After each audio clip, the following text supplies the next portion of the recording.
The stagecoach came rattling into Caldwell, Kansas on a Tuesday afternoon in late September of 1882, throwing up a great curtain of red dust that settled over the main street like a judgment. And the woman who stepped down from it wore an expression that could have curdled fresh milk fury in the set of her jaw, something raw and wounded in her eyes, and a traveling bag clutched so tightly in her right hand that her knuckles had gone white as bleached bone. Her name was Nellie Abbott, and she was 24 years old, and she had come from Cincinnati with a letter in her coat pocket that had turned out to be nothing more than a lie dressed up in careful penmanship. The letter had been from a man named Douglas Hale, who had placed an advertisement in the Cincinnati Gazette seeking a wife of good character and moderate education, promising a comfortable home on a prosperous cattle ranch south of Caldwell, a kind disposition, and honest work for anyone willing to build something real in the Kansas territory. Nellie had answered that advertisement because her father had died the previous winter, leaving behind nothing but debts and a drafty boarding house room she could no longer afford, and because she was practical enough to understand that romantic notions had never once put bread on any woman's table that she had ever known. She had exchanged 4 letters with Douglas Hale. They had been pleasant enough, careful letters, full of descriptions of sunsets over the grasslands and the sound of cattle settling at dusk, and she had thought, well enough, a person could build a life from less. She had sold the last of her mother's jewelry to pay for the stagecoach ticket. What she had found when the stage stopped briefly at the relay station outside of town was a man named Clarence Potts, who informed her with no particular delicacy that Douglas Hale had up and married a widow woman from Wichita 2 months prior, had moved the entire operation north, and had left no forwarding address, and apparently no sense of obligation to the woman he had invited to travel 700 miles across the country to become his wife. So Nellie Abbott stood in the dust of Caldwell's Main Street with $4.30 in her purse, a bag containing 2 good dresses, a worn Bible, a small framed photograph of her parents on their wedding day, and absolutely no plan for what she was going to do next. She stood very still for a moment, the way a person does when they are deciding whether to scream or to cry, or to simply start walking in whatever direction feels least impossible. The fury in her face was real. It burned clean and bright as a brand iron, but underneath it, if you looked carefully, was something else, something quieter and more frightening. The particular lostness of a person who has run out of roads. Alfred Fletcher saw her the moment she stepped off the stage because he had been leaning against the post outside Harmon's General Store, waiting for a shipment of fence wire that the supply wagon was supposed to have delivered an hour ago. And he was not doing much of anything except watching the street and thinking about how dry the autumn had been, and how the creek on the south pasture was running lower than he had ever seen it. He was 30 years old, lean and sun-darkened, with the kind of quietness about him that people sometimes mistook for coldness until they got close enough to see his eyes, which were the gray-blue of a sky just before a storm decides what it is going to do. He watched the woman step down from the stagecoach, and he watched the way her chin went up even as everything else about her posture suggested she was fighting to keep herself upright, and he felt something move in his chest that he had not felt in a long time. Not desire exactly, though she was striking in a way that had nothing to do with prettiness and everything to do with the particular quality of her stillness. It was more like recognition, the way you might recognize a song you had not heard in years but knew every word of the moment it started. He had been both of those things himself, once, furious and lost, not so long ago that he had forgotten what the combination felt like in your throat. He pushed off the post and crossed the street. He did not do it because he was in the habit of inserting himself into other people's difficulties. Alfred Fletcher was, by the general assessment of Caldwell, Kansas, a private man. He ran his ranch alone. He drank his whiskey quietly.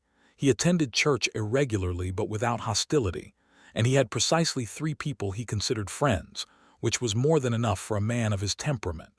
He was not the sort who walked up to strange women on the street, but he crossed the street anyway. "Pardon me," he said, stopping a respectful distance away, pulling his hat off in the manner his mother had drilled into him before he was old enough to have any opinion about it. "I don't mean to trouble you, but you look like you might need to sit down." Nellie Abbott turned and looked at him with those furious, wounded eyes, and for a moment he thought she was going to tell him exactly where he could put his concern. "I am perfectly capable of standing," she said, in a voice that was very precise and very controlled and was working harder than it appeared. "I don't doubt it," Alfred said. "I only meant that the bench outside the hotel is in the shade, and it's still warm out, and Miss Eakin at the hotel keeps a pitcher of good water in the lobby." She looked at him for a long moment. Then she looked down the street at the hotel, which was a 2-story frame building with a faded painted sign that read the Caldwell House, and then she looked back at him with the expression of someone recalculating. "I don't know you," she said. "No, ma'am, Alfred Fletcher. I have a cattle ranch about 4 miles south of town. I'm not dangerous and I'm not looking for anything from you. I just watched you get off that stage looking like somebody had handed you a very bad piece of news, and I thought offering a glass of water was the least a decent person could do." She held his gaze for another moment, then gave a single short nod. "Nellie Abbott," she said. "And yes, a glass of water would be welcome." They walked to the hotel in silence, which suited them both fine. Miss Eakin, who was a brisk woman of 50 with sharp eyes and a kind heart she worked hard to disguise, took one look at Nellie and produced not just water but a pot of tea and a plate of cold cornbread without anyone having to ask for it. Nellie sat in the lobby and drank the tea and ate 2 pieces of cornbread and stared at the middle distance for a while, and Alfred sat across from her in the other chair and did not say anything and did not pretend to be somewhere else, which she found she appreciated more than she would have predicted. After a while she told him about Douglas Hale and the letter and the $4.30, not because she particularly wanted to confide in a stranger, but because keeping the whole weight of it inside her chest was beginning to feel like trying to hold a runaway horse by sheer determination, and it was not working. Alfred listened to all of it without interrupting, which was another thing she appreciated. Most men, in her experience, began offering solutions roughly 30 seconds into any problem before they had heard enough of it to have a useful opinion. When she had finished, he was quiet for a moment, looking at his hat, which he was turning slowly in his hands. "That is a genuinely lousy situation," he said finally. "Yes," said Nellie, "it is. Do you have anywhere to go back east?" "No, family. My father died last winter. I have a cousin in Philadelphia I have not spoken to in 6 years who would likely take me in out of duty and make me feel the weight of that duty every day for the rest of my life. So not really an option." "Not really an option," she agreed. He turned his hat 2 more times. "Caldwell isn't a terrible place," he said, carefully, like a man testing ice before committing his full weight to it. "There's honest work to be found if a person is willing. Clara Houghton at the schoolhouse lost her assistant teacher last month to a man in Wichita, similar story to yours, actually, though with a better outcome, and I heard her telling Reverend Marsh that she needed someone who could read well and had patience. I don't know what it pays." Nellie looked at him. "You don't know me at all," she said. "Why are you telling me this?" Alfred Fletcher thought about that for a moment in what she was already beginning to understand was his characteristic way, careful, honest, not performing the thinking but actually doing it. "Because I was lost and furious once," he said, "and the thing that helped most was someone pointing me toward something solid. Not fixing it for me, just pointing." She studied him for a moment longer than was strictly polite. He had a face that rewarded looking, she thought. Not handsome in the easy way, but interesting, all planes and angles, and something patient in it that had nothing to do with passivity. "I'll look into the schoolhouse," she said. "Thank you, Mr. Fletcher." "Alfred," he said, and then seemed mildly surprised at himself for saying it. "Alfred," she repeated, trying it out. It suited him, she thought. A solid, straightforward name for a solid, straightforward man. He stood, settled his hat back on his head, and said, "Miss Eakin keeps a fair room, clean and not too expensive. And she doesn't ask a lot of questions if she likes you, which she will." He nodded once, settled the hat further, and walked out of the hotel and back across the street to continue waiting for his fence wire. And Nellie Abbott sat in the lobby of the Caldwell house and drank the rest of her tea and felt, for the first time since Clarence Potts had delivered his cheerful bad news at the relay station, that the ground beneath her feet was something she might actually be able to stand on. Clara Houghton was a small, fierce woman of 35 who had been running the Caldwell schoolhouse by herself since her assistant had eloped to Wichita, and who greeted Nellie the next morning with the slightly desperate look of a person who has been treading water for a month and has just spotted a boat. "Can you do arithmetic?" she asked, before Nellie had fully introduced herself. "Yes," said Nellie. "Fractions?" "Yes." "Geography?" "Reasonably well." "Can you manage 15 children between the ages of 6 and 14 without raising your voice above a certain pitch that I find physically painful to listen to?" Nellie thought about this honestly. "I can manage them," she said. "I can't promise about the pitch." Clara Houghton looked at her with those bright, assessing eyes for a long moment, then stuck out her hand. $8 a month, room included in the schoolhouse's back apartment. It's small, but it's private. You start Monday." Nellie shook the hand. "Thank you. Don't thank me yet. The Dunbar boys are 7 and 9, and they are a unified force of chaos that will test your very sense of reality. You'll have my sympathy." It was not a generous wage, but it was enough to eat on and keep herself clothed, and the back apartment, while small enough that she had to exhale to turn around in it, was private and dry and had a window that looked out toward the south, toward the open grasslands that rolled away into a distance that seemed, in the Kansas light, to go on forever. Nellie had not expected to find the grasslands beautiful.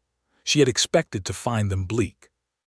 But there was something in the way the light moved over them, particularly in the late afternoon, that got inside her before she had any defenses up against it. And she found herself standing at her small window at the end of her first day, looking out at that golden, grass-moving country, and feeling something that was not yet contentment, but was possibly its very distant cousin. She saw Alfred Fletcher again the following Saturday, at the weekly market that set up along the main street, where the farmers and ranchers from the surrounding county came to sell and trade and catch up on several weeks' worth of accumulated news and opinion. She was buying a paper bag of dried beans and looking, she later admitted to herself, slightly overwhelmed by the noise of it. Cincinnati was a city, but its noise had been of a different kind, more vertical, concentrated between buildings, while out here the sound just spread into the enormous sky and kept going, when she heard a familiar voice behind her. "How's the schoolhouse?" She turned. Alfred Fletcher was standing behind her, holding a coil of rope in one hand, looking as though he had just happened to be walking past, which she suspected was exactly true. "Overwhelming," she said, with more honesty than she had intended. 15 children. 2 of them are, I believe, either entirely ungovernable or secretly 40 years old in the bodies of 7-year-olds. I haven't decided which." The corner of his mouth moved. It was not quite a smile, but it was the immediate predecessor of one, and it changed his face enough that she noticed. "The Dunbar boys," he said. "You know them. Their father, Tom Dunbar, has the property east of mine. Good man. Not always sure where his sons came from. They pulled the pigtails of every girl in the schoolhouse on the first day," Nellie said. "But then on the second day, when Sarah Marsh scraped her knee badly enough to start crying, the older one, Henry, gave her his entire lunch without being asked and then pretended he hadn't." Alfred was quiet for a moment. Then, "That's something." "It is," she agreed. "I've decided to work with that." They stood in the market noise for a moment, neither of them quite ready to move on. "Are you settling in all right?" he asked. "I think so. Miss Eakin has been kind. Clara Houghton is formidable but honest, and I respect that more than pleasant. And the country is different from what I expected." "Different how?" She thought about how to say it. "I expected to feel small in it." I do feel small, but not in the way I feared, more like the small that comes from seeing something very large and realizing you have room to move inside it. He looked at her steadily for a moment. Yes, he said, that's exactly right. They were both quiet with that for a moment. Would you like a cup of coffee? She asked, surprising herself somewhat. Clara keeps a pot going at the schoolhouse on Saturdays. It's the neighborly thing, she says. I'd like that, Alfred said. They walked to the schoolhouse together, and they drank Clara's coffee, which was genuinely excellent, full-bodied and not bitter, one of Clara's great and unadvertised talents, and they talked about nothing in particular for an hour. The dryness of the autumn and what it might mean for the winter, the quality of the road between Caldwell and the relay stations, a book Nellie had found left behind in the apartment's small shelf, a worn copy of Moby Dick with someone's name written in pencil on the inside cover, Daniel R. Cross, Sept. 1871, and she had wondered about Daniel R. Cross and where he had ended up. Alfred said he had known a Daniel Cross, a trapper who had passed through Caldwell in the 70s. He'd been a great reader, Alfred said. Got himself a property up in Colorado eventually. He hoped the man was well. It was easy conversation, the kind that doesn't require you to be anything other than what you are, and Nellie noticed the quality of that easiness even as she was inside it, the way you sometimes notice good air when you've been breathing bad air for long enough. When Alfred left, he touched the brim of his hat and said he hoped to see her again, and she said yes. She hoped so too, and she was honest about it in a way that caught her slightly off guard, but she found she didn't mind.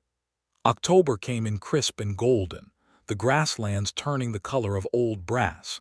The sky an impossible blue that Nellie began to understand was simply what the sky looked like out here without buildings and smoke and the general interference of a city to mute it. She settled into the rhythm of the schoolhouse. The early mornings, the chalk dust, the remarkable and occasionally staggering range of what 15 children could know or fail to know, and she found that she was good at it in a way that surprised her and pleased her more than she admitted. Henry Dunbar, who was 9 and furious in his own way, turned out to be quietly brilliant at mathematics, and Nellie began giving him extra problems after the other students had been dismissed, and he would work through them with his tongue between his teeth and his brow furrowed in fierce concentration. And she thought sometimes about what she had said to Alfred about small things that were worth working with, and felt that she had been right. She and Alfred had, by the middle of October, fallen into something that neither of them had named yet, which was perhaps wise, because naming things too early has a way of frightening them. He came by the schoolhouse on Saturdays with some regularity, usually with a reason. Once to fix a hinge on the woodshed door that was giving Clara trouble, once to bring a cut of beef from his latest slaughter that he divided between Clara and Nellie without being asked, and without making any fuss about it. And they would talk, the same easy way they had talked the first time, about books and weather and the particular qualities of the people around them, which both of them observed with a careful, affectionate attention. That was one of the things they most had in common. He told her, by degrees, about his own history. He was from Missouri originally, from a farming family that had not thrived after the war. His father had died when Alfred was 17, leaving him and his younger brother and mother with a farm that was more debt than land. He had come to Kansas at 19 with the cattle drives, worked as a trail hand for several years, saved with a discipline that his younger self would have found impressive, and bought his property south of Caldwell at 26. His mother was still living in a small house in Wichita that he had bought for her. His brother had gone west, California, and they wrote letters twice a year. He told her about a woman he had been engaged to briefly at 22. Her name had been Margaret. She had been kind and smart and had decided, ultimately and correctly, that she wanted a different life than the one Alfred was heading toward, and she had gone back east and married a teacher, and he was glad for her, but it had left a wound that had taken a long time to stop being a wound and become something manageable. I was furious about it for longer than I should have been, he said, One afternoon when they were sitting on the steps of the schoolhouse in a patch of October sun that was warm enough to be worth sitting in. Not at her, at the situation, at the feeling of having been left somewhere I couldn't quite find my way out of. "That's why you said what you said," Nellie said, "when you met me, that you had been both of those things." "Yes. How did you find your way out?" He thought about it. "Work helped. The ranch giving me something to put my hands into every day, and time, and eventually caring more about the actual life in front of me than the life I'd imagined I was going to have."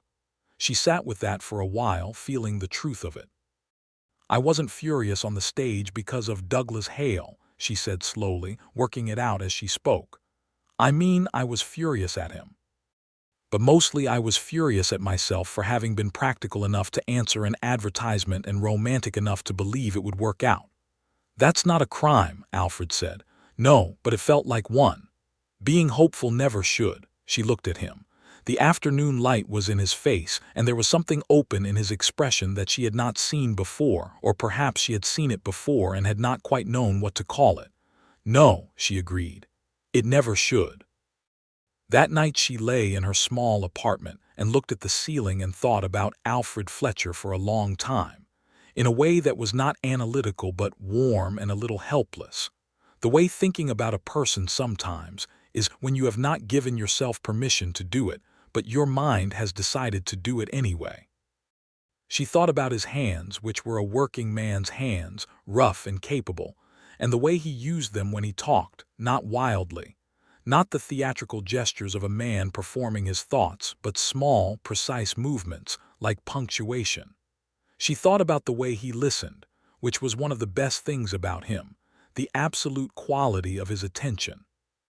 She thought about what he had said being hopeful never should feel like a crime, and the simple, unperformative certainty with which he had said it. She was not yet in love with him, but she was walking toward it along a road she had not consciously decided to take, and she was honest enough with herself to know it. November came with cold and wind that swept down off the plains with an authority that demanded respect. The grasslands went the color of straw, the sky a pale, serious blue, and the cottonwood trees along the creek beds dropped their yellow leaves in dense swirling arrangements that the children of Caldwell ran through after school with a dedicated, joyful destructiveness that Nellie found entirely forgivable. Alfred had begun to come to the schoolhouse on Thursday evenings as well, ostensibly to help Clara with various practical maintenance of the building, winterizing the drafty windows, repairing 2 loose boards on the porch, splitting firewood for the schoolroom stove, but also to sit with Nellie in the small lamplit apartment afterward, while Clara worked at her desk in the schoolroom, and the wind complained outside the windows, and talk. They talked about everything. About the books they had each read, about what it was like to grow up where they had grown up, about their parents and what had been good and difficult about them, about what they wanted from their lives now, at the ages they were at, having been through the things they had been through. It was the particular kind of conversation that happens between two people who have stopped performing for each other and are simply being, and it was more intimate in its way than anything physical because it required a different kind of courage. One evening in early November, during a lull in the conversation, Alfred reached across the small table between them and covered her hand with his and left it there, not pressing, not demanding, just there warm and certain, and looked at her with those gray-blue eyes. Nellie looked down at his hand on hers and then up at his face. "Alfred," she said. "I know," he said. "I'm not asking for anything. I just wanted you to know." She turned her hand over under his so that their palms met. "I know too," she said. They sat like that for a while, with the wind outside and the lamp between them and the warmth of it all going considerably further than the lamp's physical reach. He kissed her for the first time a week later, on a Sunday after church, standing in the churchyard where the last of the trees had dropped their leaves, and the sky was the clear, cold gray of pewter. It was not a dramatic kiss. This was not the sort of man who went in for drama, but it was deliberate and careful and completely unambiguous about what it meant, and when she put her hand against his chest and felt the steady, reliable beat of his heart under her palm, she thought, yes, yes, this is a solid thing, this is something real, and she kissed him back with the same deliberateness.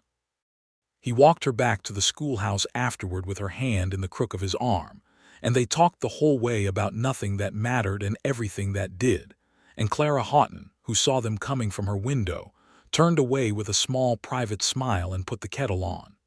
The particular quality of what had existed before the kiss, that lovely, suspended, unnamed thing, changed after the kiss, but it did not get worse. It got warmer, more specific.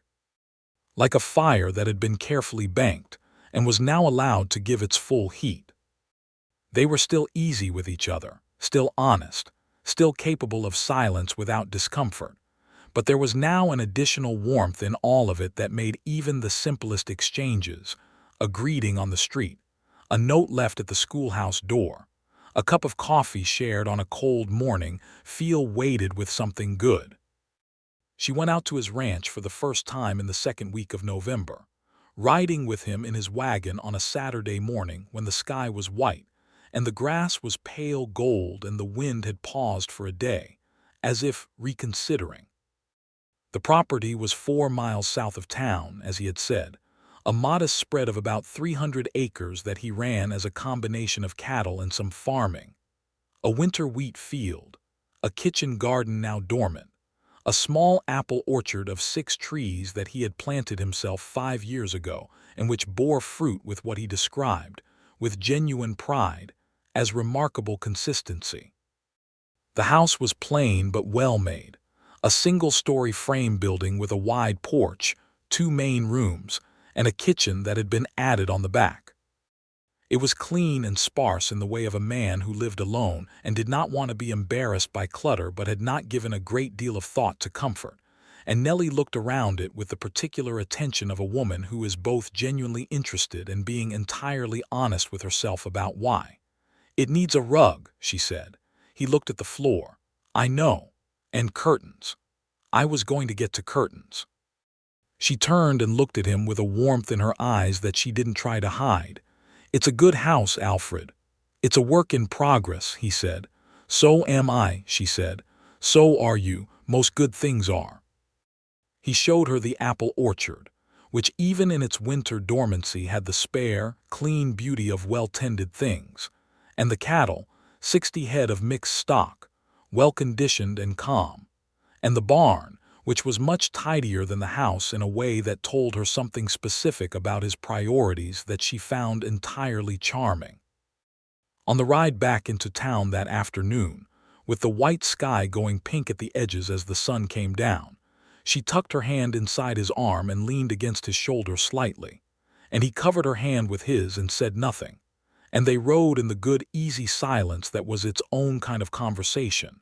And Nellie Abbott thought about the $4.30 and the fury and the lostness and the stagecoach. And she thought, well, she thought, life takes some remarkable turns when you are not paying close attention. December came, and with it a cold that was nothing like Ohio cold, which was a damp and penetrating cold, but a dry, hard, clarifying cold that made the air feel almost brittle when you breathed it, and made the stars at night extraordinary.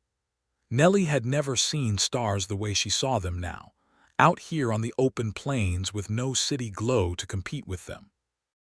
The first time she had really looked up on a clear December night she had stopped walking, simply stopped in the middle of the road and stood with her head back and stared, and had felt something very particular and very old move through her. She told Alfred about that, and he said he knew exactly what she meant, that he had felt that for the first time out on the trail drive when he was 19, one night on the Texas plain with the cattle asleep around him, and the sky doing that thing it did, and he had understood in that moment why people built religions, because some things were large enough to require a ceremony. She loved him by December. She knew this with the same clean certainty she brought to mathematics and to the management of 15 children, clear, inarguable, based in evidence. He made her feel simultaneously more herself and more than herself, the particular alchemy of loving someone who sees you clearly and finds the seeing worthwhile. She had not told him yet. She was working up to it in her careful way, and he, in his equally careful way, was working up to the same thing from his side. And Clara Houghton, who was observing this mutual approach with the fond impatience of a woman who had seen this particular dance before, had taken to making loud excuses to leave the room whenever Alfred came to the schoolhouse in the evenings. The telling came on an evening in mid-December, which was not a special occasion or a planned moment but simply an ordinary Thursday with lamplight and coffee and the wind working against the windows, and Alfred reached across the table as he sometimes did now, but this time took both her hands in his and looked at her with his whole face open in a way that she had learned meant he was about to say something true. "Nellie," he said. "Alfred," she said. "I love you," he said. "I have been in the process of loving you since I watched you step off that stagecoach looking like you were prepared to fight the whole territory if it came to it, and I am now fully and completely there, and I thought you should know that." She tightened her hands in his. "I love you too," she said. "I have for some time. I was building up to telling you. Were you going to get there before Christmas? Possibly before New Year's?" He laughed, which was something she had worked hard to earn over the weeks because his laugh was genuine and unguarded and entirely different from his usual careful composure, and it was one of her favorite things. She got up from her chair and came around the table and sat beside him on his side instead, and he put his arm around her, and she put her head against his shoulder, and they sat like that in the lamplight while the Kansas winter tried its best against the window and did not succeed. He asked her to marry him on Christmas Eve. He did not make a formal occasion of it, which was consistent with everything she knew about him. They had gone to the Christmas Eve service at the church, which was candlelit and crowded and smelled of pine boughs, and afterward they walked back through the cold, clear night, their breath making small white clouds that dissolved into the enormous December sky. He had stopped them in the churchyard in the very spot where he had kissed her the first time, which she did not think was accidental. "Nellie," he said, "I want to ask you something, and I want you to know before I ask it that there is no obligation in either direction, and I will take whatever answer you give me honestly." "Ask," she said. "Will you marry me? Will you come live on that house that needs a rug and curtains and considerable other improvement? And will you let me be your particular person in this world? And will you let me try to deserve that for as long as we have?"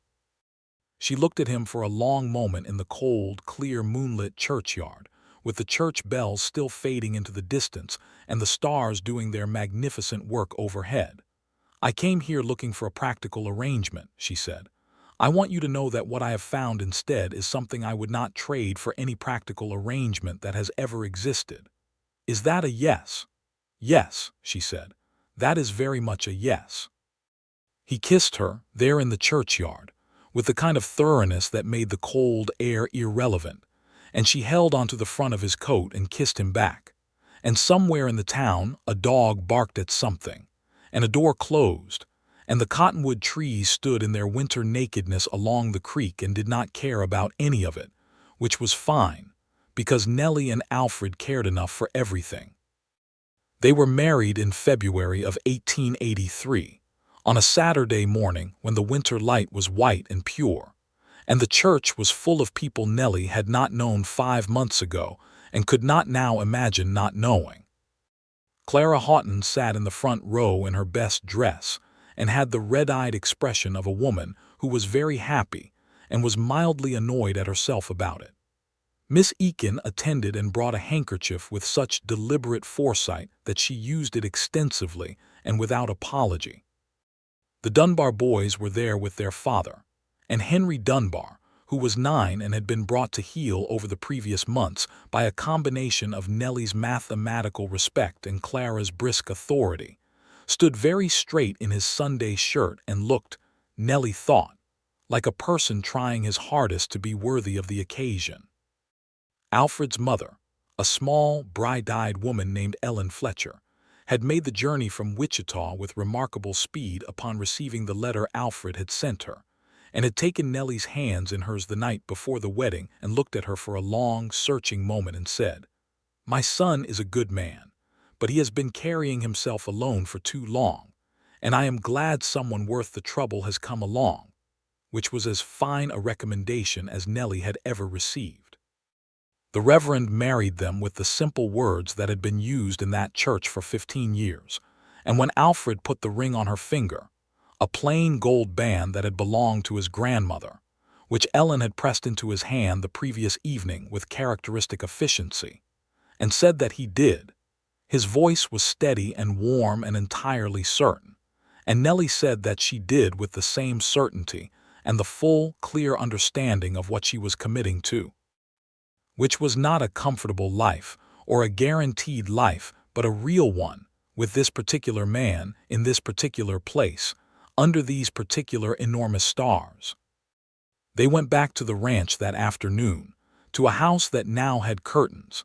Nellie had made them herself from a bolt of cream-colored calico, with a precision that had surprised Alfred and impressed him, and a rug that Ellen had contributed with great authority and excellent taste, and a kitchen that had been stocked for a wedding celebration by approximately 12 people who had decided the occasion required their direct participation. Clara and Miss Eakin and Ellen and Tom Dunbar, and his wife Frances and the Reverend Marsh, and his wife and several others crowded into the main room, and the kitchen and ate and talked and occasionally sang, because Tom Dunbar played the fiddle with an enthusiasm that overcame most objections. And by evening the house was so full of warmth and noise and laughter that the wind outside had no chance at all. When everyone had finally gone home, Nellie and Alfred stood in their kitchen in the late evening quiet and looked at each other with the particular look of two people who have arrived somewhere they intended to go and are taking a moment to understand that they are actually there. "Well," said Nellie. "Well," said Alfred, "we are married." "We are very married," he agreed.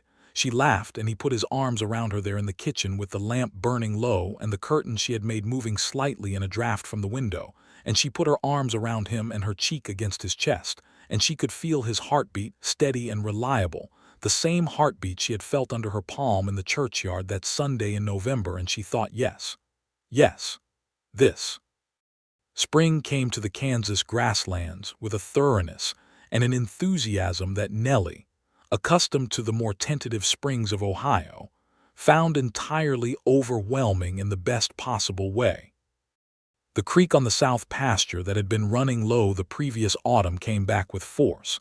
The cattle got into the fresh grass with the greedy urgency of people who had been patient too long, and the 6 apple trees in Alfred's orchard put out their blossoms in a white, sweetly scented extravagance that made Nellie stand in the orchard on a still April morning with her arms out and her face up and simply breathe.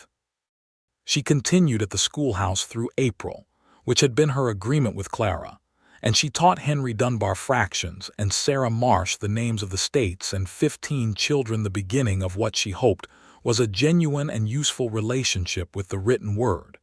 And she was good at it, and she knew it, and she was proud of it in a quiet, solid way. But in May she left the schoolhouse, with genuine regret and Clara's genuine gratitude, to be full-time at the ranch, because the ranch needed 2 people working it to be what it could be, and Nellie had by then fallen into that work with the same capable attention she brought to everything she did. She learned to read cattle, to manage the kitchen garden, to make sense of the accounts, to do a dozen things she had never done in Cincinnati, and which she found, out here in the open air under the enormous sky, to be genuinely satisfying in a way that was difficult to explain to anyone who had not felt the particular satisfaction of real work done with your hands on your own land. She also, that spring, started keeping a journal. She had kept one in Cincinnati sporadically, but this was different daily entries, detailed and observational, the kind of writing that is for itself and not for any audience, full of the particular texture of the life she was living. The smell of the grass after rain, the sound of the cattle at dawn, the way Alfred's face changed when he watched something growing well, The color of the sky at noon and at sunset and in the full dark, the conversations at the supper table and the conversations that didn't need words.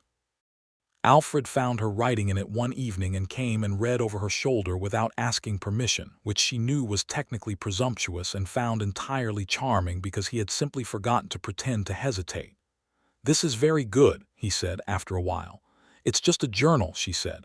"No," he said. "It isn't." She looked up at him. "What is it then?" "I don't know exactly, but it's more than a journal. It reads like something." He straightened up, still thinking about it. "Like the country is being looked at carefully for the first time." She thought about that for a while after he went back to his reading. The country is being looked at carefully for the first time. She thought perhaps that was right, because she had arrived not knowing what she was looking at, and the not knowing had made her look harder, and looking harder had made her see more, and seeing more had made her love it, which perhaps was the best argument for arriving somewhere lost that she could think of. Autumn came around again, completing a year since the stagecoach and the Fury and the $4.30, and Nellie Abbott Fletcher. She used both names. Abbott first, in the schoolhouse and in her journal. Fletcher in the way that mattered, which was in Alfred's voice when he said it. Stood on the porch of the ranch house on a September afternoon and watched the grasslands turn back to their brass color, and felt the full, weighted, uncomplicated satisfaction of a woman who is exactly where she belongs. She was carrying their first child, which she had known for 6 weeks, and had told Alfred on a morning in early August, before the sun was up, lying beside him in the gray pre-dawn with the window showing the first pale lightening of the sky. He had been very still for a moment when she told him, and then he had turned and pulled her close with the careful, deliberate certainty that was characteristic of everything he did when it mattered, and he had said her name against her hair, and she had felt his steadiness against her like something structural, like a good wall in a strong wind. Ellen came from Wichita at the news and stayed for 2 weeks, during which she reorganized the kitchen with an efficiency that was both impressive and slightly unnerving, taught Nellie 3 things about bread that Nellie had been doing wrong without knowing it, and declared the curtains excellent, which was, Nellie gathered, the highest form of praise available in the Fletcher women's vocabulary. The news spread through Caldwell in the way that news spread through small communities, with speed and warmth, and the generous addition of opinion from all quarters. Clara Houghton came out on a Sunday with a jar of preserved peaches, and sat on the porch and talked for 2 hours about things that had nothing to do with the baby, and everything to do with the fact that she was genuinely fond of both Nellie and Alfred, and was expressing this fondness in the closest available form, which was showing up and being there. Miss Eakins sent a card in the most formal possible penmanship, and then appeared in person the following day, having clearly decided that the card was insufficient. Tom Dunbar's wife Frances, who had 4 children of her own, and a matter-of-fact competence about all things child-related that Nellie found deeply reassuring, came by with a bundle of baby clothes, and a list of practical information delivered with the briskness of someone who knows exactly what is useful and what is sentimental, and has no time for the latter. Henry Dunbar, who was now 10 and who had been assigned by Nellie in her final weeks at the schoolhouse to read the first 20 pages of a David Copperfield that Clara owned, came with his father one afternoon, having apparently felt that the occasion required his personal acknowledgement, and stood on the porch with his hat in his hand in a manner that was so clearly Alfred's manner, absorbed and reproduced by a 10-year-old that Nellie had to press her lips together to keep from laughing, and said, "I hope everything goes well, Mrs. Fletcher," with a seriousness that made the statement genuinely moving. "Thank you, Henry," she said. "I hope so too." The baby came in April of 1884, in the first warm week of spring, with Frances Dunbar in attendance and Clara Houghton sitting in the kitchen on the grounds that someone needed to keep the kettle going, and Alfred in the next room in the particular state of contained, helpless terror that is the lot of expectant fathers, who have never in human history found a way to make themselves genuinely useful to the situation. It was a boy. He was healthy and loud about it from the first moment, with Alfred's gray eyes and Nellie's dark hair, and both of their stubborn expressions working simultaneously in a face the size of Alfred's fist, which Nellie thought was the funniest and most perfect thing she had ever seen. They named him James, for Alfred's father, with Abbott as a middle name because Nellie's father deserved to go on a little longer in the world, and because she was not yet quite willing to fold entirely into the Fletcher name when her own had served her well enough through 24 years of more difficult circumstances than most. Alfred held his son for the first time with the same careful, deliberate certainty he brought to everything that mattered, and looked at the small red face with an expression that Nellie, watching from the bed, thought she would keep in some private place in her memory for the rest of her life, something raw and unguarded and completely undefended, the expression of a man who is feeling the full weight of something good and not trying to manage it. "Hello, James," Alfred said, very quietly. James Abbott Fletcher stared up at his father with the ancient, unfocused gaze of the newly arrived, apparently reserving judgment. Nellie laughed, which hurt somewhat but was worth it. Life on the ranch with a baby was, as Francis Dunbar had suggested, and as Nellie's own constitution could easily have predicted, exhausting, exhilarating, demanding, occasionally absurd, and entirely worth it. James was a vigorous, opinionated, cheerful infant who approached every new aspect of the world with a seriousness of purpose that made his parents exchange looks across his head, with the specific, helpless fondness of two people observing a small person who is very clearly going to have opinions about everything for his entire life. Alfred was a better father than Nellie had expected, which was to say he was excellent, which was to say he was himself careful, present, honest, unhurried. He talked to James from the beginning as though the child were a full participant in conversations, which Nellie found both slightly ridiculous and entirely right, because even at 4 months James appeared to find the monologue on cattle pricing deeply interesting. The ranch grew in those years. They bought 20 more head of cattle the autumn after James was born, and a second horse, and Alfred broke a new section of the south field and planted it with winter wheat. Nellie ran the accounts with a precision that she discovered she genuinely enjoyed, the way she had enjoyed arithmetic in school, the clean satisfaction of numbers that balanced and plans that worked. She also, that second year, began corresponding with the Caldwell Courier, the town's small newspaper, after the editor, a thin, sardonic man named Harvey Olds who had been running the paper for a decade with the weary dedication of a man who loves something and knows it isn't always going to love him back, had asked her if she might consider writing occasional pieces about ranch and homestead life. He had seen her journal, which Clara had mentioned in passing in the way Clara mentioned things she considered important, which was casually and repeatedly. Nellie wrote for Harvey Olds every 2 weeks for the next 3 years, pieces about the grasslands and the seasons and the particular texture of life out here, and Harvey published them in the Courier, and people read them, and some of those people wrote letters to Harvey about them, and Harvey forwarded the letters to Nellie with his characteristic understated pleasure, and Nellie read them at the kitchen table with Alfred sitting across from her reading the ranch journals. And it was one of the good domestic pleasures of their life together. The quiet evenings, the lamplight, the work they each brought to the table. The spring of 1886 brought a second child, a daughter they named Clara Ellen Clara for Clara Houghton, who was profoundly and inarticulately moved by this honor, and responded by knitting the most aggressively thorough set of baby blankets that has ever been produced in Caldwell County, and Ellen for Alfred's mother, who was still sharp and decisive in Wichita, and received the news with a satisfaction that managed to be both gracious and entirely unsurprised, as though she had always known this particular lineage would continue with appropriate competence.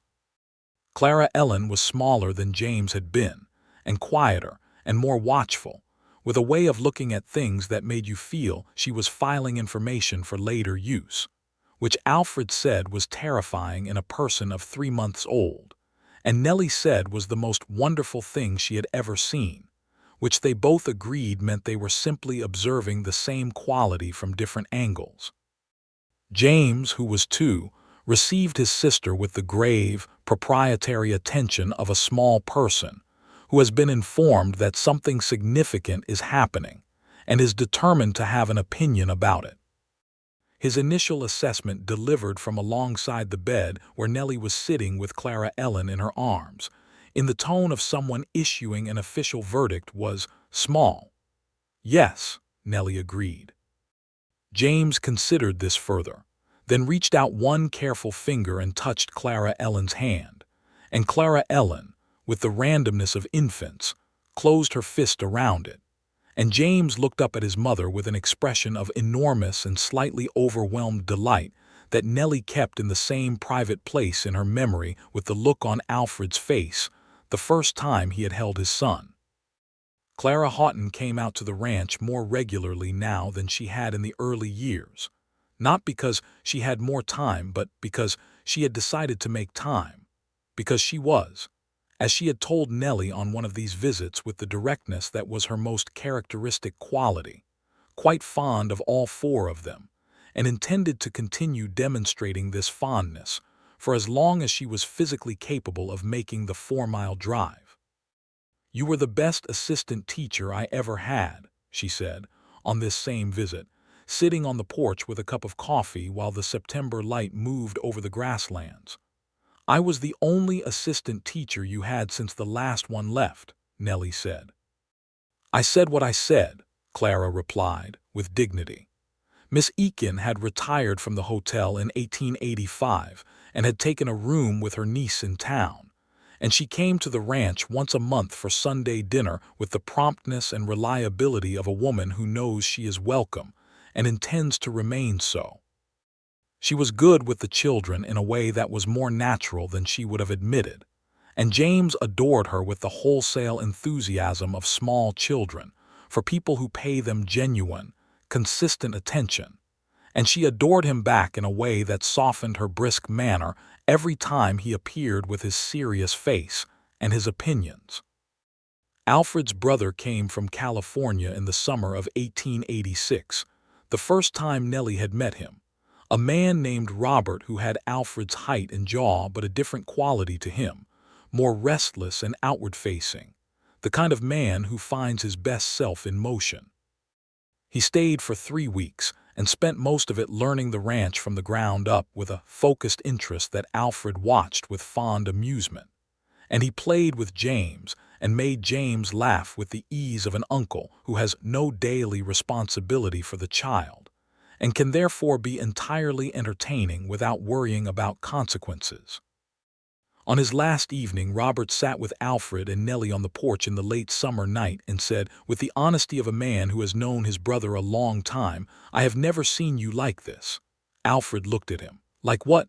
"This settled," Robert said. "This complete." Alfred was quiet for a moment, looking out at the dark grasslands where the cattle were settling and the stars were doing their extraordinary thing. "I know," he said. "I know." Nellie reached over and took his hand in the dark, and he turned it over and held hers, and Robert saw this and looked away at the stars with the expression of a man who is genuinely glad of something and slightly envious of it too, which seemed fair. The years that followed were full and honest and not without their difficulties, because real life does not clear the field of difficulties simply because the heart is in good order, and Alfred and Nellie Fletcher were both clear-eyed enough to know this. There were bad winters and hard seasons, and the dry summer of 1887 that took 1/3 of their wheat crop and required a careful renegotiation of the year's accounts.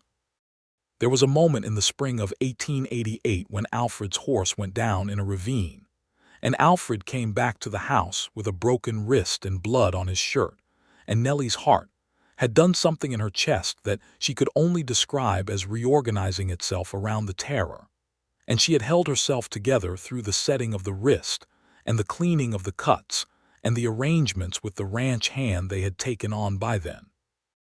A young Texan named Daniel Reyes, who was as good a hand as Alfred had ever seen, and as quiet as Alfred himself in the way of people who have done serious work for a long time.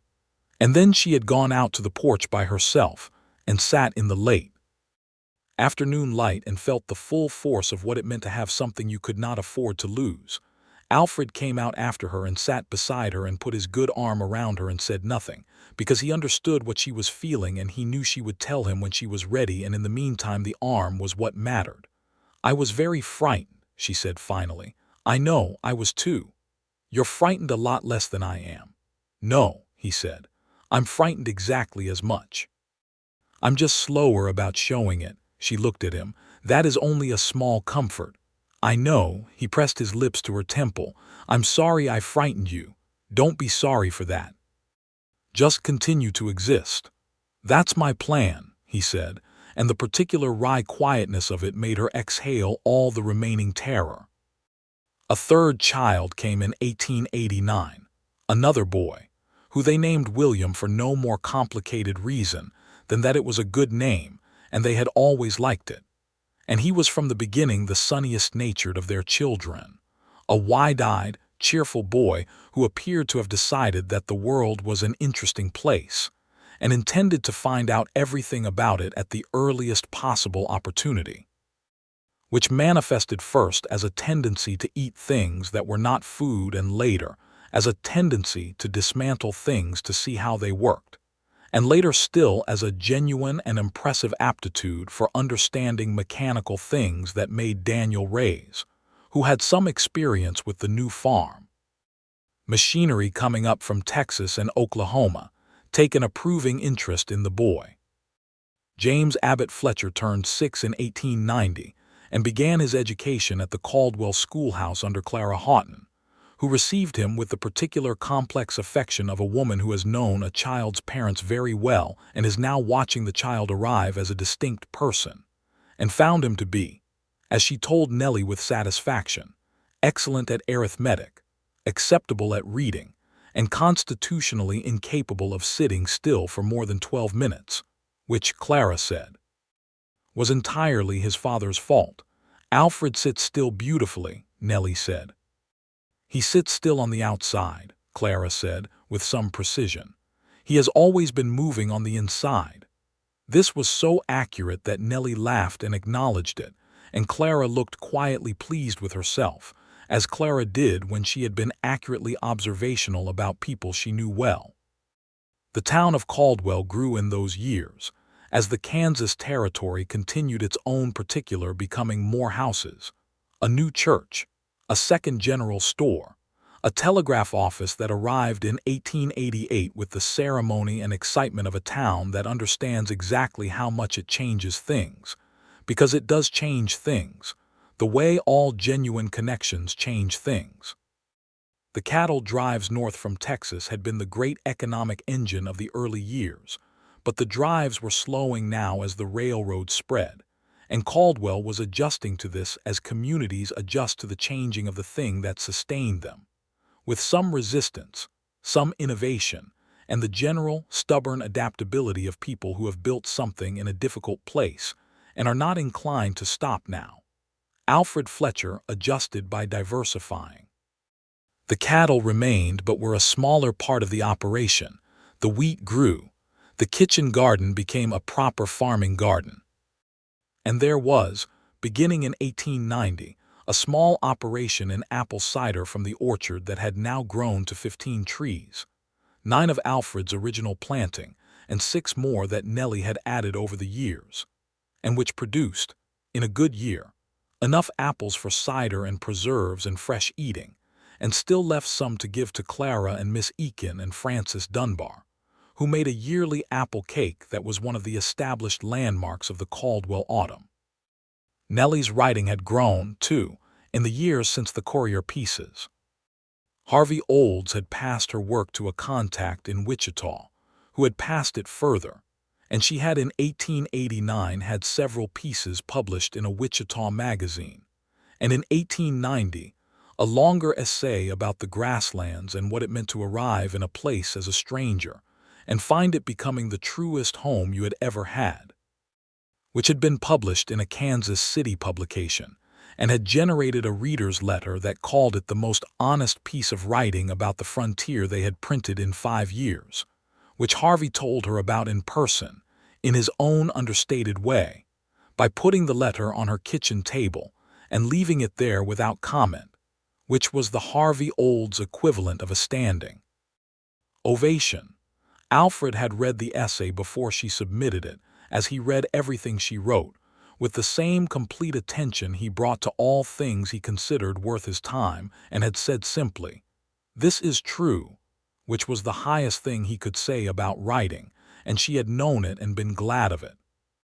On an evening in September of 1890, exactly 8 years after the stagecoach had rattled into Caldwell, throwing up its curtain of red dust, Nellie Abbott Fletcher sat on the porch of the ranch house with her husband beside her and her 3 children inside the house in various states of preparing for bed, and looked out at the grasslands in the September light, which was the same gold and amber she had noticed on her first autumn here, the same moving quality to it.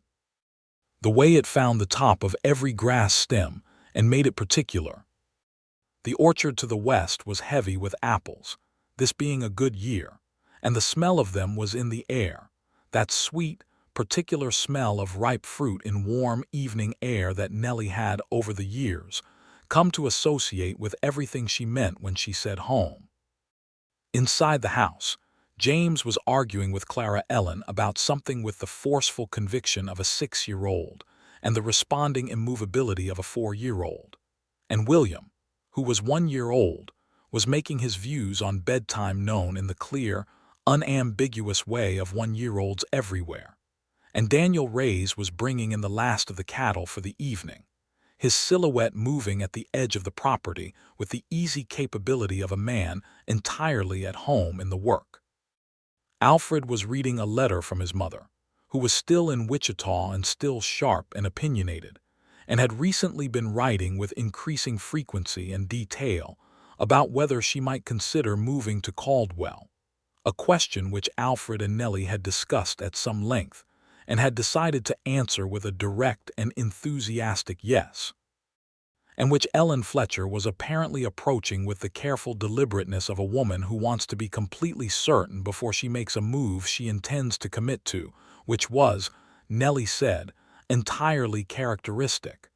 "She says she thinks she might make the move in the spring," Alfred said. "Good," said Nellie. "We'll need to add the room we talked about." "We will." He folded the letter. "She'll want the window facing east." "Of course she will. She likes the morning light." He looked over at her. She was looking out at the grasslands, and there was something in her face in the September evening light, that face he had now known for 8 years in every weather and mood, that face he was entirely certain he would keep knowing for every year he had left something open and complete and exactly itself. "What are you thinking?" he asked. She smiled, and it was the smile that she kept mostly for him and the children, the one that didn't perform anything but simply was. "About the stagecoach," she said. "About that day." "What about it?" "I was so furious," she said, "and so completely lost. I had $4.30 and I didn't know a single person within 700 miles, and everything I thought I had planned was completely gone." "Yes. And a stranger came up to me on the street and said I looked like I needed to sit down." He made that almost smile that had been one of the first things she had loved about him. "You looked like you needed much more than that." "I did, but that was what you offered, which was exactly right, because it was just enough." She looked at him, straight and full in the way she had learned to look at him without flinching, because looking at things you love clearly is its own form of courage. "I want you to know that I have thought about that day many times, about all the ways it could have gone differently, all the other directions the road could have taken, and I am very glad of the one it took." He reached over and took her hand, the same way he had reached across the table in the schoolhouse apartment all those years ago, except now the movement was entirely natural and automatic, the movement of a body that has learned another body's language so well it no longer requires thought. "So am I," he said. Inside the house, James and Clara Ellen's argument had resolved itself into silence, which meant either sleep or conspiracy, and William had stopped his editorial on bedtime and was presumably being charmed into acquiescence by the lamp and the ceiling, and the evening settled around the ranch house with the ease of a thing that has made itself at home.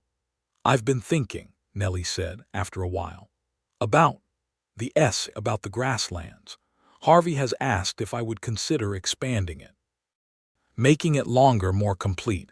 A whole book, maybe." Alfred was quiet for a moment then. "You should.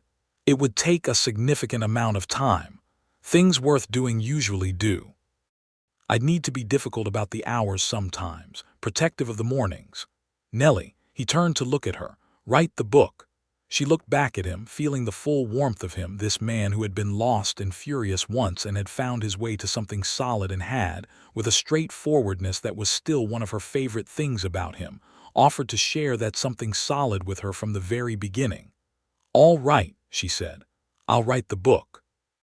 The stars came out that evening with their usual magnificence, unhurried and complete, the same stars she had first really seen on a December night 8 years ago, and had stood looking up at with her head back and her arms at her sides, understanding something without having the words for it yet.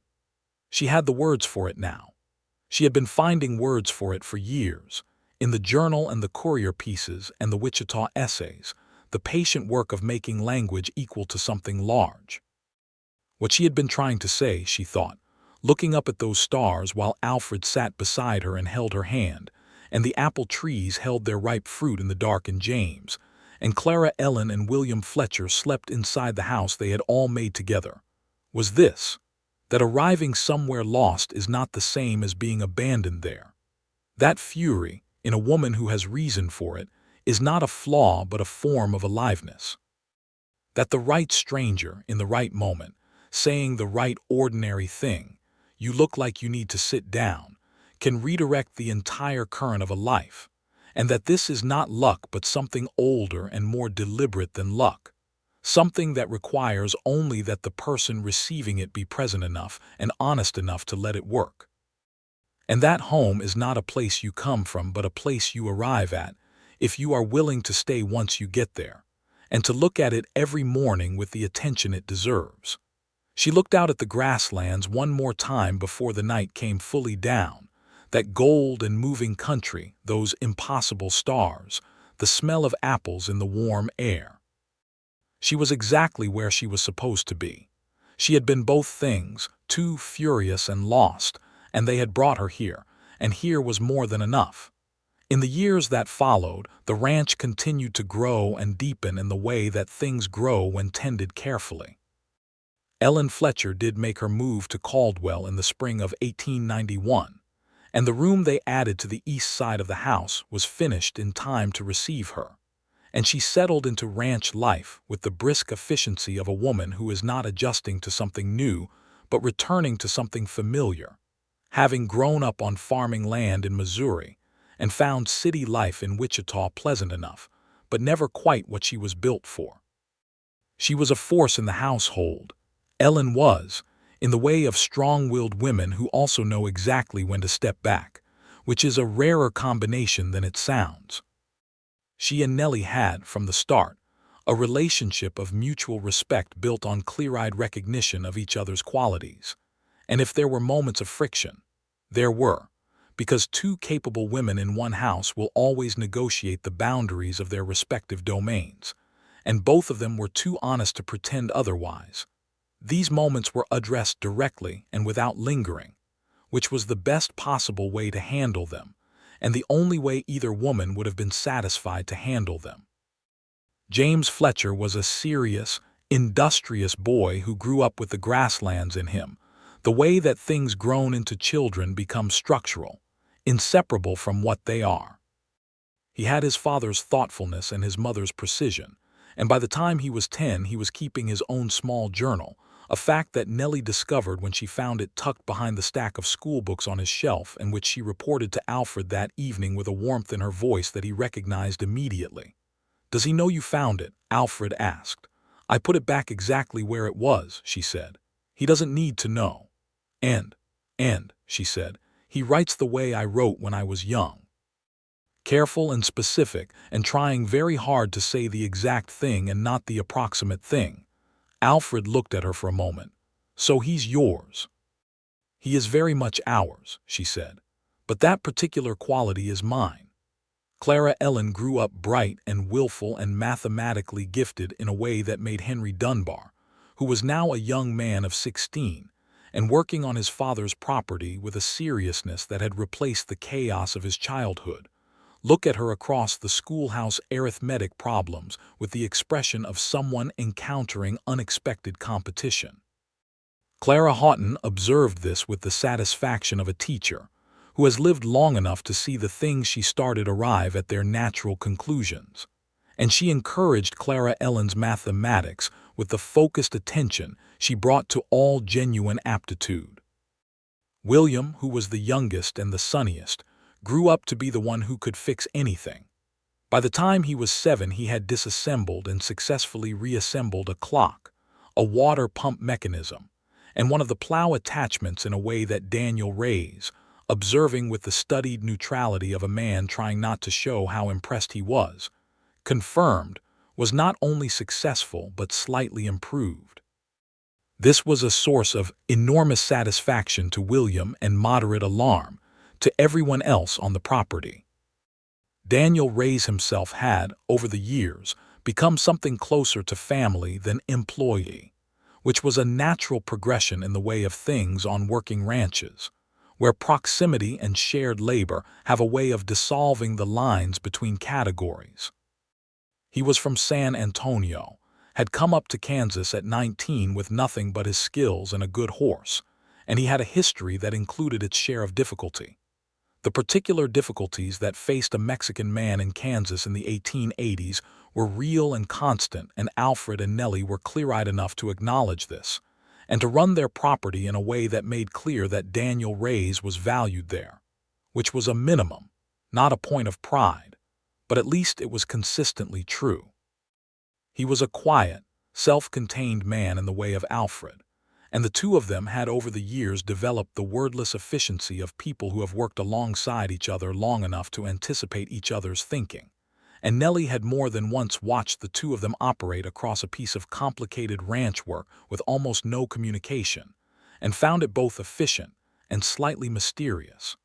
The book that Nellie had committed to writing on the porch that September evening took 2 years to write.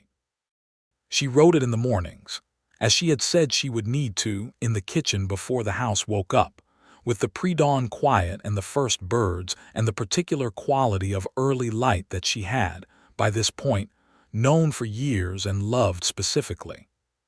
She sent the completed manuscript to a publisher in Kansas City in the autumn of 1892, via Harvey Olds, who had the contact, and received a response in February of 1893 that was, by Harvey's assessment, delivered to her at the kitchen table with his characteristic restraint, extremely positive.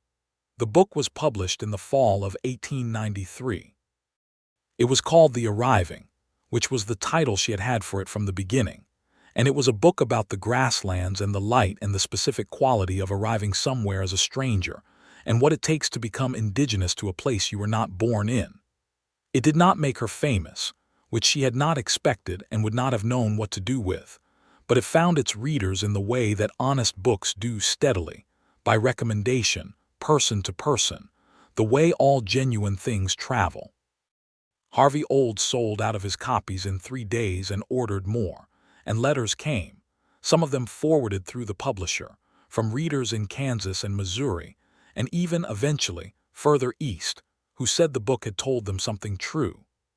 One letter came from a woman in Cincinnati, which Nellie read at the kitchen table with Alfred sitting across from her in the evening lamplight, and when she finished she set it down and looked at her husband and did not say anything for a moment. "What does it say?" he asked. "She says she is considering answering an advertisement," Nellie said, "for a husband in the West. She is frightened. She asks if I think it is the right thing." Alfred's expression was quiet and attentive. "What will you tell her?" he asked. Nellie thought about the stagecoach and the $4 and the fury and the lostness and a stranger coming across the street with his hat in his hand. She thought about curtains and apple trees and children sleeping in the next room and stars that went on forever, and a man who had been both of those things too, who had understood without having to explain it. "I'll tell her," she said, slowly working it out, "that being frightened is not the same as being wrong, that the West is large and difficult and full of things no one can predict, that she will arrive knowing nothing and will have to learn everything. That if she arrives and the plan fails, which it might, she should stand up straight and look around at what is actually there, because what is actually there might be better than the plan." Alfred was looking at her with the full, warm, steady quality of his attention. "That's good advice," he said.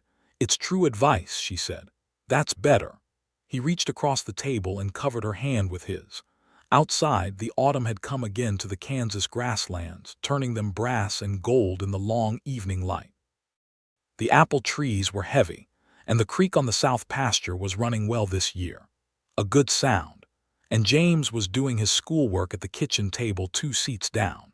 And Clara Ellen was arguing a point about fractions with her grandmother in the next room in a way that suggested the argument was more enjoyable to both parties than either would admit.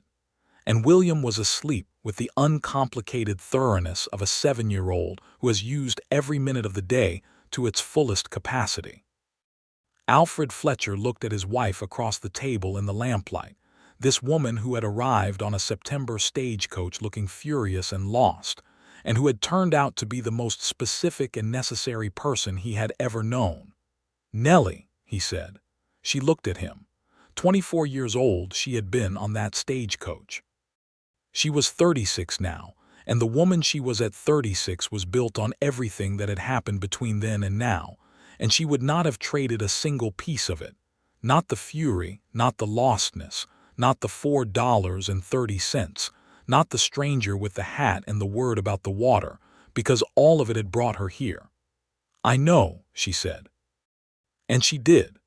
The years that came after settled around them the way the seasons settled around the land, with change and continuity both, the grasslands different every year and always themselves, the cattle and the wheat and the apple orchard, and the children growing and the evenings on the porch and the lamplight in the kitchen and Alfred's hand over hers at the kitchen table, that reliable, uncomplicated warmth. Henry Dunbar married a schoolteacher from Wellington in 1895 and brought her to meet the Fletchers with the seriousness of a man who considers this introduction important. And Nellie liked her immediately for the quality of attention she brought to things, the way she listened. And she thought about arriving somewhere and what you find there, and felt the whole circle of it with a warmth that lasted the whole afternoon. Clara Houghton ran the Caldwell schoolhouse until 1898, when her eyesight began to give her difficulty, and she retired to a small house in town with the quiet satisfaction of a woman who has done what she set out to do and knows it. James Fletcher, who was 14 by then, had been in her schoolhouse for 8 years, and she told Nellie on the occasion of her retirement that he was the best student she had ever taught, which Nellie received with a mother's uncomplicated delight, and then told Alfred, who smiled in the way he smiled about things involving their children, which was quietly and completely. Ellen Fletcher lived to be 81, which was remarkable and entirely consistent with her character.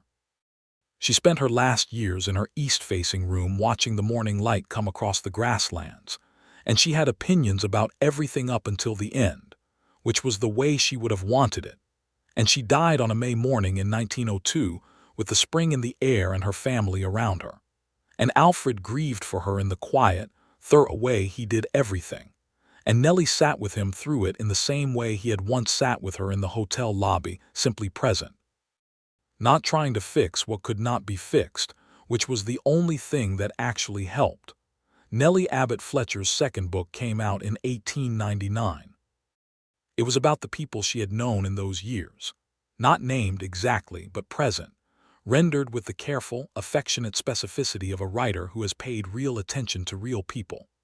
And it was more widely read than the first, and letters came from further away, And once a woman came to Caldwell specifically to find the author of the arriving, and arrived to find her on the porch of the ranch house shelling beans in the September afternoon, and was slightly undone by the ordinariness of it. And Nellie invited her in for coffee, and they talked for 2 hours, and the woman left looking, Nellie thought, the way people sometimes look when they have been told something true in a way that required them to sit in it and let it work. James Fletcher, at 17, was already writing his own things, in the Journal and in letters and in occasional pieces that Harvey Olds' successor at the Courier. Harvey had retired in 1896 with the same underspoken dignity with which he had done everything, would sometimes print.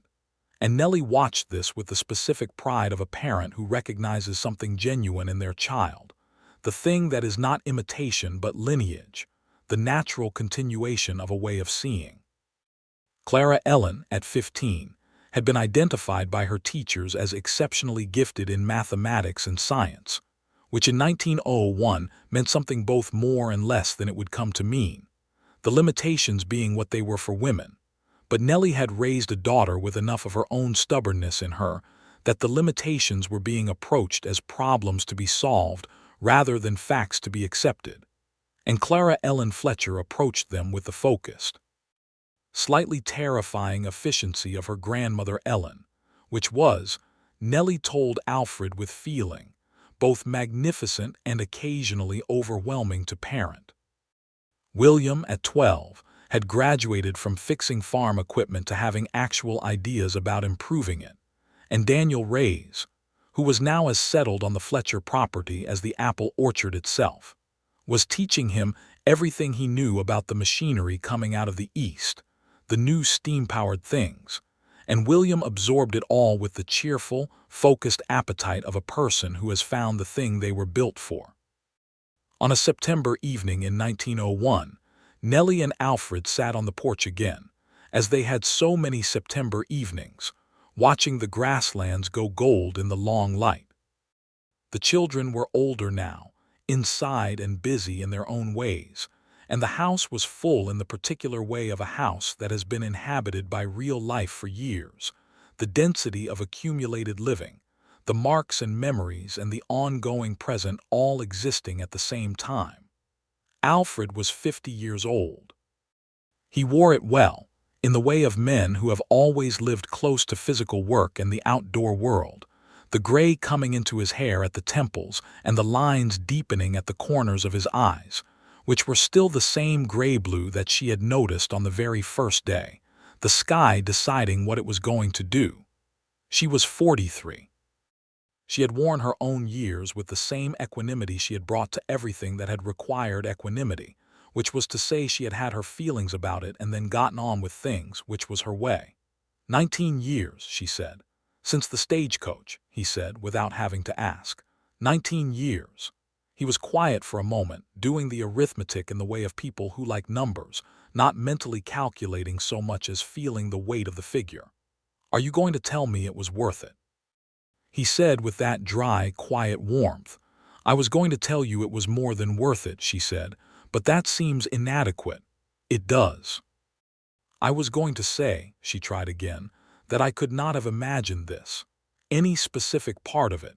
Not you, not this place, not these children, not the orchard, not the book, not any of it.